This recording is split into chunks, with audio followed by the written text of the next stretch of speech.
प्यारे बच्चों, आज अगले चैप्टर की ओर चलते हैं। अगले चैप्टर की शुरुआत करते हैं और बहुत महत्वपूर्ण चैप्टर है ये भी। और उस चैप्टर का नाम है अवयस्क के अधिकार। अवयस्क या इसी को नाबालिग बोला जाता है। इसको एक साझेदारी व्यवसाय के अंतर्गत क्या अधिकार प्राप्त है उसको देखते हैं आज। तो अवयस्क के अधिकार के अंतर्गत पहला अधिकार मिलता है, वो है लाभ पाने का अधिकार। एक नाबालिग को जिस समय वो साझेदारी में प्रवेश करता है तो समस्त अन्य साझेदारों के समक्ष ये बोल दिया जाता है कि उनको संपत्ति या किसी भी प्रकार के लाभ पाने का अधिकार या उसका भाग जो होता है उसमें लाभ प्राप्त करने का अधिकार एक अवयस्क साझेदार को होता है। दूसरा आता है लेखा पुस्तकों को देखने का अधिकार। एक नाबालिग साझेदार जो होता है उसको उस फर्म के लेखा पुस्तिका को देखने का, जांच करने का या जितने भी खाता है उसका निरीक्षण करने का भी अधिकार होता है। लेकिन ऐसे जो गोपनीय खाता या गोपनीय दस्तावेज या गोपनीय कोई भी लेखा पुस्तिका है उसको अवयस्क या नाबालिग को देखने का अधिकार नहीं होता है। इसके बाद में तीसरा जो आता है वो है अभियोग चलाने संबंधी अधिकार। अभियोग चलाने संबंधी अधिकार के अंतर्गत नाबालिग जो साझेदार होता है उस पर संपत्ति,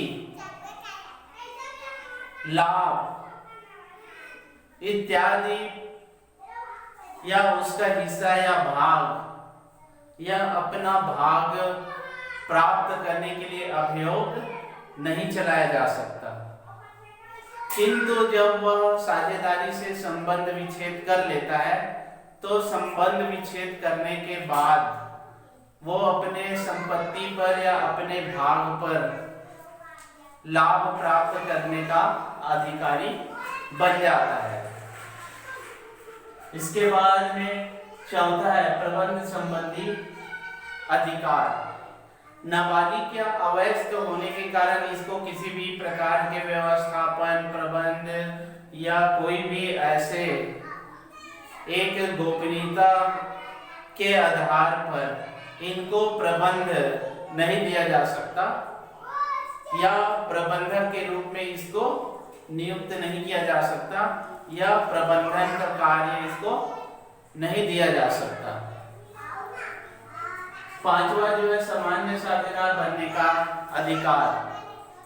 यदि कोई भी साझेदार जो है अवयस्क साझेदार, उनको वयस्क साझेदार बनने पर अधिकार मिल जाता है। ये उनके ऊपर एक निर्धारित करता है कि वयस्क बनना पसंद करता है या अपना संबंध विच्छेद करना चाहता है। तो इस प्रकार से सामान्य साझेदार बनने का उसको अधिकार बन जाता है। यानी कि अवयस्क से वयस्क साझेदार बनने का अधिकार उसको प्राप्त है। कोई भी अवयस्क साझेदार है और यदि उस फर्म में वयस्क हो जाता है तो उनको वयस्क साझेदार मान लिया जाता है। ये अधिकार उसको प्राप्त होता है। अब आइए चलते हैं अवयस्क के दायित्व। कौन कौन से उत्तरदायित्व है एक अवयस्क साझेदार का? उसमें है पहला है फर्म के कार्यों के लिए दायित्व। नाबालिग साझेदार है वो फर्म के जितने भी कार्य है उसके लिए उसको दायित्व या उत्तरदायित्व नहीं समझा जाता या उत्तरदायित्व उसका नहीं होता है। वो एक सीमित उत्तरदायित्व रहता है, अपने लाभ तक ही वो सीमित रहता है और लाभ होने पर उसको संपत्ति से लाभ का वितरण या बंटवारा उसको कर दिया जाता है। तो इस प्रकार से फर्म के कार्यों के लिए दायित्व।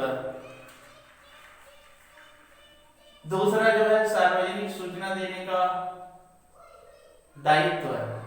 सार्वजनिक सूचना देने का दायित्व ऐसा है कि कोई भी अवयस्क साझेदार जो होता है और वो वयस्क हो जाता है तो वयस्क हो जाने के बाद में उसकी इच्छा के अनुसार से फर्म में वो साझेदार पूर्ण साझेदार बन सकता है, वो उसके ऊपर निर्धारित करता है।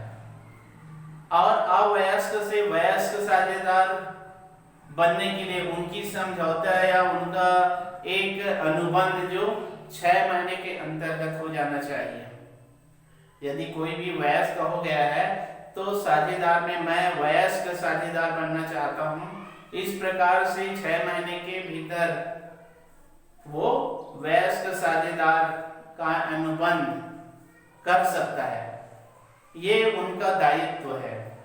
इस प्रकार से एक साझेदार अवयस्क साझेदार का क्या अधिकार होता है और क्या दायित्व होता है इसके बारे में अभी समझे हैं। अब अगला चैप्टर आ जाता है, उस अगले चैप्टर का नाम है साझेदारी संलेख। साझेदारी संलेख समझौता, ठहराव, अनुबंध, ये लिखित आधार पर होता है। ये साझेदारी संलेख का आशय समस्त साझेदारों का एक हस्ताक्षर युक्त समझौता होता है। एक लिखित हस्ताक्षर, समस्त साझेदारों का एक लिखित हस्ताक्षर होता है जिसमें उसके कर्तव्य, दायित्व, अधिकार उसमें लिख दिया जाता है। इसके अलावा वो कितना पूंजी लगाता है, किस प्रकार के साझेदार बनेगा, ये सारे ब्यौरा उस साझेदारी संलेख में लिखा जाता है। इसी अनुबंध, इसी ठहराव, इसी समझौता को जो एक लिखित रूप में एक साझेदारी अधिनियम के अंतर्गत किया जाता है उसको साझेदारी संलेख कहा जाता है। इसके बाद में आ जाते हैं साझेदारी संलेख के लिए कौन कौन से आवश्यक तत्व है या प्रमुख बातें कौन कौन से है या उसके उपवाक्य कौन कौन से है, इसको समझते हैं कि एक साझेदारी संलेख में किस बात को ध्यान देना चाहिए। ये ध्यान देने योग्य बातें कौन कौन सी है। पहला है फर्म का नाम व पता। साझेदारी संलेख तैयार करते समय फर्म का नाम, कौन सा नाम होगा, उसका पता कौन सा होगा, ये सारी बातें उसमें लिख दी जाती हैं। दूसरा जो आता है साझेदार के नाम व पते। जितने भी साझेदार होंगे, जिस जिस प्रकार के साझेदार होंगे, उन समस्त साझेदारों का नाम, उनका पता पूर्ण रूप से लिख दिया जाएगा ताकि भविष्य में किसी भी प्रकार की परेशानी या किसी भी प्रकार की दिक्कत का सामना न करना पड़े। इसलिए उस साझेदार का नाम स्पष्ट अक्षरों में और उनका पता, मोबाइल नंबर, फोन नंबर जो होता है वो सभी, और जितना भी उसका पता में लिखा जाता है वो सभी पता को लिख देना चाहिए। तीसरा जो आता है व्यवसाय का कार्य क्षेत्र और प्रकृति।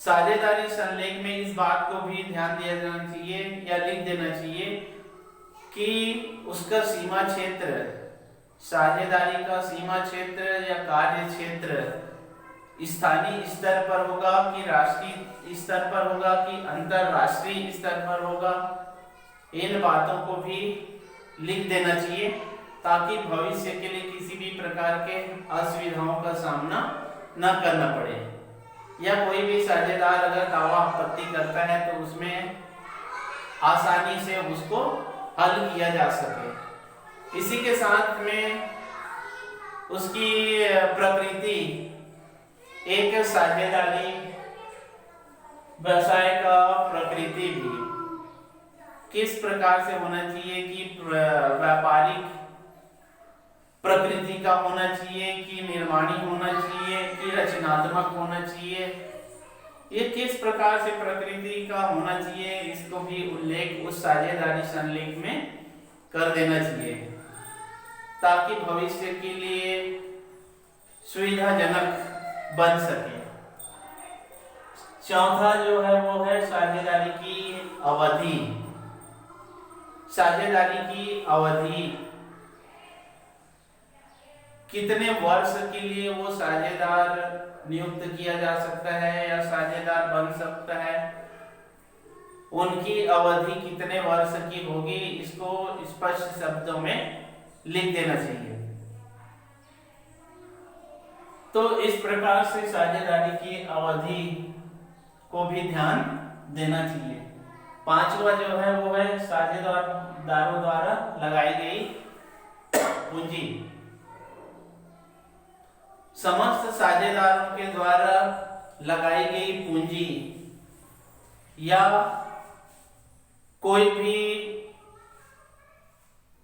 कार्यशील पूंजी या स्थायी पूंजी जो भी हो सकती है उसका विवरण उस साझेदारी संलेख में कर देना चाहिए, क्योंकि कई ऐसे साझेदार होते हैं जो योग्यता के आधार पर या विशेष साझेदार हो जाते हैं, तो उसको कितनी पूंजी लगाना है, क्या उसको कोई भी पूंजी में छूट दिया जा सकता है, इन सारी बातों को उसमें विवरण में लिख देना चाहिए, उस विवरणी में लिख देना चाहिए और संलेख में लिख देना चाहिए। तो इस प्रकार से साझेदारों द्वारा लगाई गई पूंजी उसका उसमें वर्णन होना चाहिए। छठवां जो है वो है साझेदारों द्वारा फर्म को ऋण। कौन साझेदार जो है वो फर्म को कितना ऋण प्रदान कर रहा है ताकि उस ऋण को चुकाने के लिए उस साझेदार को दिया जा सके। तो इस प्रकार से फर्म में कौन साझेदार कितनी ऋण देता है या फर्म में एक साझेदार से कितना ऋण लिया जा रहा है, इसका भी उल्लेख कर देना चाहिए। तो इस प्रकार से किसी भी प्रकार जो विवाद से बचा जा सकता है और एक साझेदारी व्यवसाय को अच्छे तरीके से उसका संचालन किया जा सकता है। सातवां नंबर है वो है लाभ हानि का अनुपात। जितने भी साझेदार होते हैं उनको उनका लाभ का अनुपात भी लिख देना चाहिए, क्योंकि जितने भी साझेदार होते हैं अलग अलग प्रकार के साझेदार होते हैं और उसका अनुपात कितना होगा। वैसे तो एक साझेदारी व्यवसाय में समस्त साझेदार लाभ का अधिकारी होता है, लेकिन इसमें विशेष योग्यता रखने वाले, विशेष अनुभव रखने वाले और कई प्रकार के व्यवस्थापन संबंधी या परिश्रम करने वाले कई ऐसे साझेदार हैं जिसको अतिरिक्त लाभ उसके समय देने के अनुसार से उसको दिया जा सकता है। तो लाभ का अनुपात का भी उल्लेख साझेदारी संलेख में कर देना चाहिए। तो इस प्रकार से बहुत सारे विवरण इसमें साझेदारी संलेख में लिख दिया जाता है। बहुत सारे बातें इसमें और दिया हुआ है। तो इस प्रकार से एक साझेदारी संलेख बनाते समय उन्हीं बातों को ध्यान देना चाहिए ताकि किसी भी प्रकार से उस साझेदारी व्यवसाय में विवाद की स्थिति, मतभेद की स्थिति, मन मुटाव की स्थिति न हो सके। इसलिए सारी बातों को स्पष्ट, सुवाच्य और सभी साझेदारों के समक्ष उस अनुबंध या ठहराव या समझौता के समय उसको बता देना चाहिए। तो इस प्रकार से आज साझेदारी संलेख और साझेदारी अवयस्क साझेदार के कौन कौन से अधिकार दायित्व है इसके बारे में आज समझे हैं। अगले चैप्टर की ओर चलते हैं और महत्वपूर्ण बातों पर चर्चा करते हैं। वो है साझेदारी संलेख के अभाव में लागू होने वाले नियम।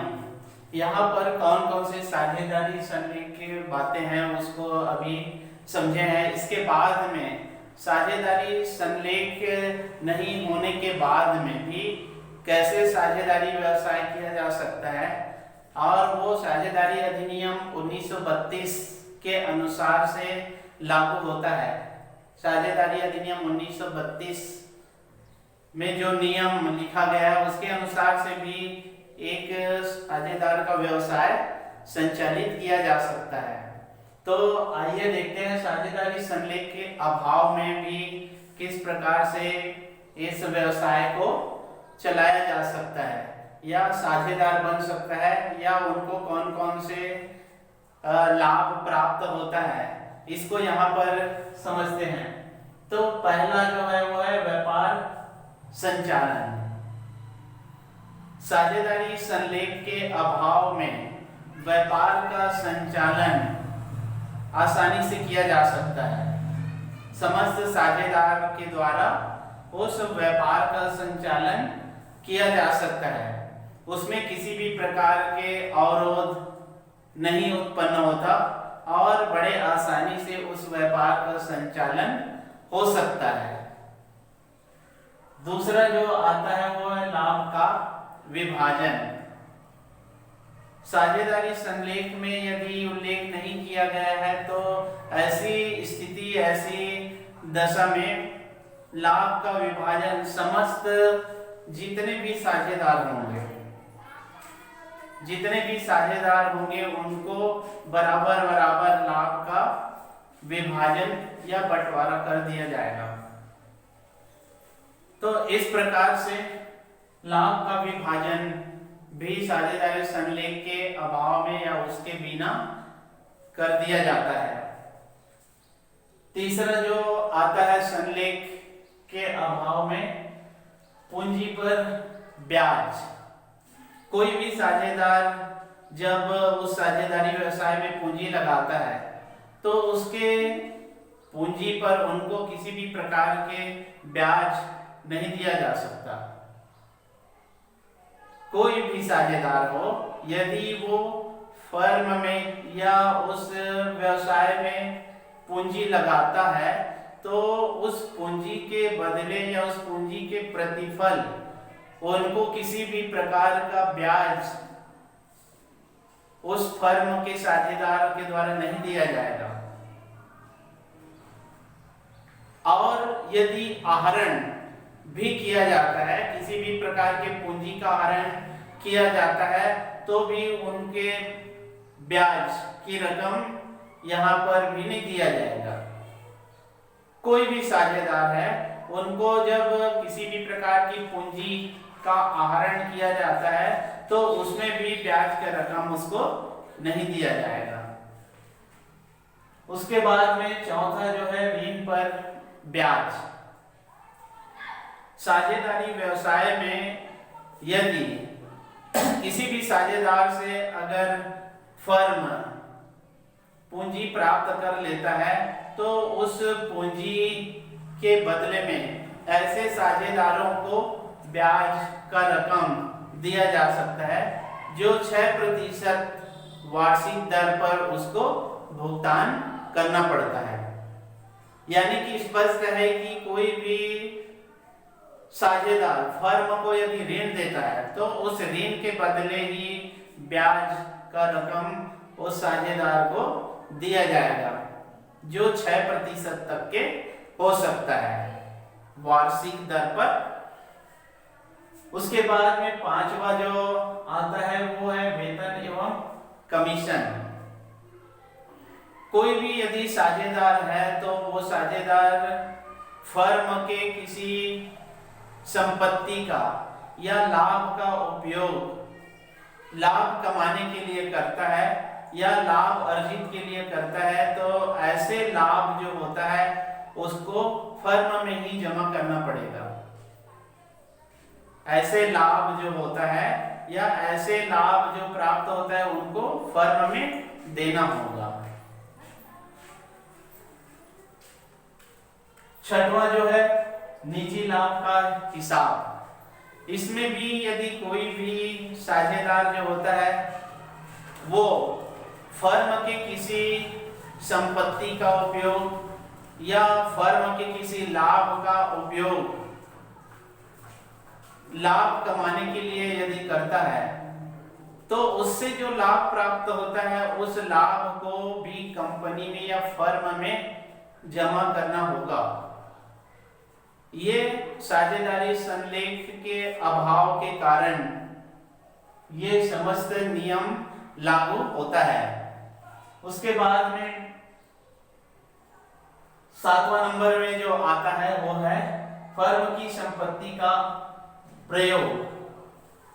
फर्म की संपत्ति का प्रयोग यदि कोई भी साझेदार कर लेता है तो ऐसी स्थिति में उनको समस्त संपत्ति से प्राप्त जो लाभ है उनको फर्म का माना जाएगा। या ऐसा कह सकते हैं कि फर्म की जो संपत्ति का प्रयोग सिर्फ फर्म के ही कार्यों के लिए ही किया जाएगा। यदि कोई भी फर्म की संपत्ति है उसका प्रयोग सिर्फ फर्म के लिए ही किया जा सकता है। इसके बाद में 8वां नंबर जो आता है वो है क्षतिपूर्ति पाने का अधिकार होता है। साझेदारी संलेख के अभाव में और जो नियम बना रहता है उस नियम के अंतर्गत कोई भी साझेदार यदि अपना उस फर्म को आगे बढ़ाने के लिए या फर्म में कोई ऐसे कभी जरूरत पड़ जाता है तो उसमें व्यय कर देता है कोई भी साझेदार, तो उस साझेदार के व्यय की क्षतिपूर्ति समस्त साझेदारों के द्वारा किया जाएगा, न कि वो व्यय जो होता है उससे वो साझेदार वंचित रहेगा, ऐसा नहीं है। किसी भी प्रकार से यदि वो अपना लागत लगाता है या अपना व्यय करता है, अपना खर्च करता है और उस व्यवसाय को आगे बढ़ाता है और उस व्यवसाय के गतिरोध को दूर करता है, उसमें खर्च करता है, तो ऐसे किए गए खर्च को समस्त साझेदारों के द्वारा एक साझेदारी व्यवसाय में उसको दिया जाएगा। ये अधिकार प्राप्त होता है। उसके बाद में अंतिम जो आता है वो है हित का हस्तांतरण। हित का हस्तांतरण, कोई भी साझेदार जो होता है वो समस्त साझेदारों के पूछने के बाद में है या उनसे समझौता करने के बाद ही अपने हित या अपने लाभ का हस्तांतरण या अपने साझेदारी का हस्तांतरण कर सकता है। यदि कोई भी साझेदार या एक साझेदार की अनुपस्थिति अगर हो या दो साझेदार की अनुपस्थिति हो तो ऐसे ही स्थिति में कोई भी साझेदार अपने हित का हस्तांतरण नहीं कर सकता। जब कभी भी हित का हस्तांतरण करेगा तो समस्त साझेदारों के बीच में वो अपने हित का हस्तांतरण कर सकता है। तो इस प्रकार से साझेदारी संलेख के अभाव में भी साझेदारी अधिनियम 1932 बनाया गया है, उनके अनुसार से भी एक साझेदारी का संचालन किया जा सकता है। तो ये महत्वपूर्ण बात भी परीक्षा उपयोगी हमने समझे हैं। अगला साझेदारी से संबंधित और बातों के बारे में अगले पीरियड में समझेंगे। धन्यवाद।